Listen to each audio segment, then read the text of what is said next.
on the Nostalgia Critic. I remember it so you don't have to. If you saw my review of The Purge, you know that I thought it was... Shut the fuck up! Needing improvement.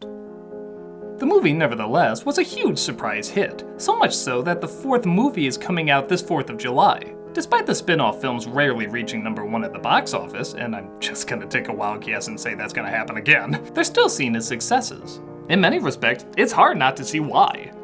The Purge is a cool idea. One night a year, all crime is legal and people take to the streets to live out their darkest fantasies. Everything from a satirical, exploitive, and political level seems to easily comment on itself. There was just one problem: the first film sucked at it. It took place mostly in one home, it was filled with holes, the characters were weak, and the whole angle of the film seemed to be making the point that we're all just one step away from making this all happen. It's kind of like the people who are saying we're one step away from Handmaid's Tale happening. I feel like there's a few more steps.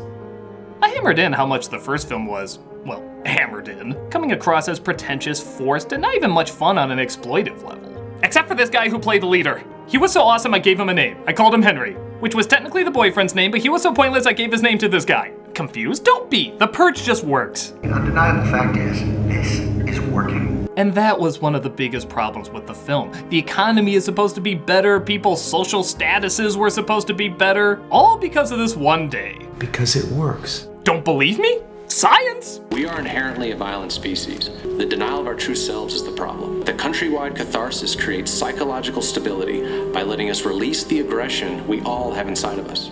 Yeah, how'd that line go in National Lampoon's Vacation again? You must have got manure for your brains.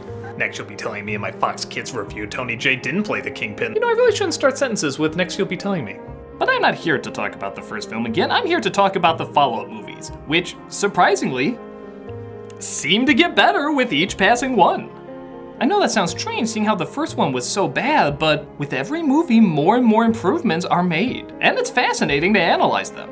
Now heads up, while I'm not going to go into every detail about the films, particularly the fourth one because it hasn't come out yet by the time I'm reviewing this, there are spoilers that need to be addressed in order for this evaluation to work, so you've been warned. Basically, the Purge movies have gone from high school notice me fiction to legitimately clever commentary with each passing movie. It's almost as if the filmmakers realized the problems with the first film and decided, let's fix them with each flick. Something rarely seen in movie sequels that usually just get worse and worse the more they make. What makes it even more interesting is the first 3 films are written and directed by the same person. James D'Amato not only makes each film better as they progress, but he actually goes back and retcons the issues of the first movie in a way that doesn't require time traveling, dreaming, or whatever the Connors are going to do. He used actual clever writing, making the first movie a shitty standalone film but an interesting POV movie when part of a larger story. Was this all part of the grand plan? Unlikely, but it still bears taking a look. As stated before, the first film is about a family who's satisfied with the Purge until they become victims of blood-hungry teens and even their own neighbors. Though the husband is lost, the rest of the family survives and they even save an innocent man who snuck into their home for safety. The lesson seemed to be the Purge is bad. Big shock. The following film, Purge Anarchy, takes place the next year and follows another group of people. This time though, we're not just stuck in one house, we're allowed to go outside and see how the rest of the area they live in reacts to the Purge. While there's of course psychos everywhere, there's also a resistance group, of which the guy who was hiding in the house in the previous film is a member of. The film focuses not just around these people surviving, but also seeing how other people use this night to their benefit. For example, some folks buy people to kill on their special night, leaving the money to their family. Others create giant mazes to release kidnapped victims in order to hunt them for sport. And some, like our main character Leo, want to get revenge on those who wronged him. After surviving the night and deciding vengeance would make him less of a man, he's shot by a guy named Big Daddy who reveals a big plot point. Unfortunately, the citizens aren't killing enough, so we supplement it all to keep things balanced. Yep, apparently the Purge doesn't work. But not in the stupid way like what the first film said. It doesn't just not work on an ethical level, it also doesn't work on an economic level. People were killing out of grudges rather than just killing the weak or random people. Meaning there was still a lot of lower class left. So the government secretly dispatched death squads to increase the body count, letting the government control the economy by just getting rid of the poor and the helpless. So it turns out there's a lot more manipulation than we were led to believe. people were being lied to about why the purge works, technically proving that it doesn't work. It's just the government interfering, taking out the lower social class. Suddenly, the first film becomes a lot more interesting. Okay, a little bit more interesting. The characters are still bland and dull, but their blind belief that what their government is telling them is true suddenly seems a lot more fascinating. As long as they're not seeing it, they're less likely to question it. I guess you could argue that's always the ethical mindset in the film, but the sequel adds a financial level to it as well. So, even though these first two films do still have problems, this is only the 6th purge and it happens in 2023? Again, feel like there'd be a few more steps. Both of them now suddenly have relevance. And seeing how this is unavoidably a political angle now, that's where the next film goes. Purge election year centers around a senator whose family is killed from the purge, making this the year and runs a campaign for president to bring the purge to a close. Not surprisingly, now that these movies reveal the government's manipulation, a lot of people are behind her and she might possibly win. Naturally, there's a lot of people who don't want her to win though, so when the purge commences, the president makes a change to the rules that now government officials are fair game too.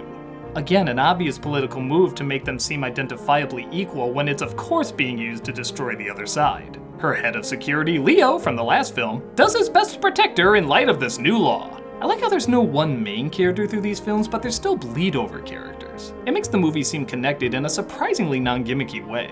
Once again, we have a series of things going wrong and a group of people on the run trying to survive the night. No big shock, the senator gets captured and is about to be sacrificed by a group called the New Founding Fathers of America. She's saved though, and 2 months later is elected. And as she mentioned before, intends to end the purge. So, happy ending, right? I mean, the majority of people didn't seem to want the purge, so this should be okay. Well, the last scene shows our main characters listening to a report about violent uprisings all around the country in response to the election results. It's a grim final scene that leaves open some interesting questions. Is it really over? Is this just a small group of people and not the majority who thinks this? If so, how much damage can a small group do? Are things only going to get worse, or are they going to get worse before they get better? If the latter, how much sacrificing is going to come from it? These questions have come a long way since the first film that just asked the question, is the purge good or bad? Wow, that's diving deep into, of course it's bad! These questions, however, are not only more interesting in this universe, but can also draw relevance to our own political climate. But here's the brilliant thing, the political climate at any given time.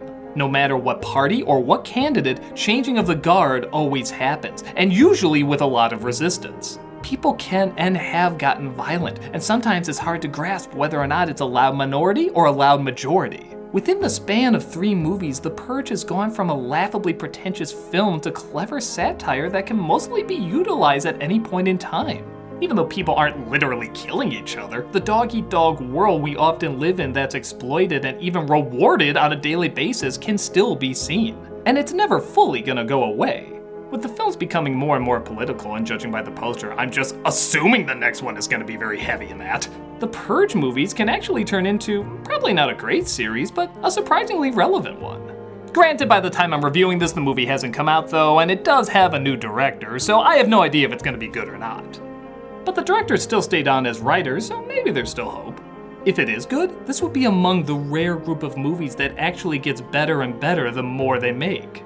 From Mad Max to Mission Impossible to the Fast and Furious movies, these are films that get better the more of them that come out, which doesn't happen often, especially if they begin from a very bad starting point. And The Purge, honestly, seems like one of those series. It's fascinating to see how a franchise that easily could have pleased people by just showing a ton of violence with only a hair of commentary in the sequels, actually chose to not only become smarter with every film, but also try to retcon the problems of the previous ones. It doesn't happen often, and it should be acknowledged when it does. Everyone now knows the idea of the purge. If you even just say that one word, this is the first thing that pops in their head. It's like the purge, Morty. You've been able to sustain world peace because you have one night a year where you all run around robbing and murdering each other without consequence. That's right. What? It's a wonderfully creepy idea that's worked its way into pop culture. But the films are now reflecting the possibilities of that idea rather than just leaving it at the simple concept. It's being used to analyze ourselves in a creepily fun and creative way, like what a lot of sci-fi exploitation style films used to do.